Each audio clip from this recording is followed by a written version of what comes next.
لو في حاجه واحده بس كلنا بنحبها في الميك اب فانا متاكده ان هي الايلاينر. الناس دايما ظالمه الايلاينر وبيقولوا عليه ان هو صعب وشرير. انا النهارده هوريك هو سهل ازاي بايلاينر مايت سينما، وده اسهل نوع للبيجنرز عشان بيبقى شبه القلم كده. هنرسم خط خارج من اللاش لاين اللي تحت، هننزل بخط لتحت كأننا بنعمل مثلث، وكده احنا رسمنا الاوتلاين بتاع الوينج بتاعنا. هنلاقي بقى من جوه بالايلاينر. اول حاجه في ايلاينر مايت سينما نسوده قوي قوي، والكواليتي بتاعته حلوه جدا وواتر بروف وبينشف بسرعه قوي. نحط بلاك اي شادو من تحت،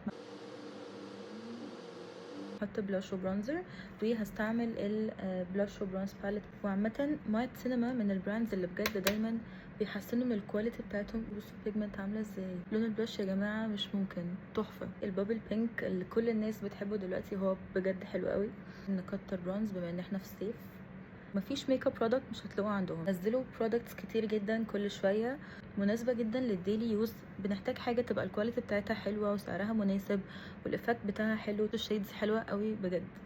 حط الليفتر جلوس شيد نودش كده تحفه. وكده خلصنا اللوك بتاع النهارده، وبجد مش هتصدقوا اللوك بالكواليتي دي بكام. اعملهم فولو عشان تعرفوا.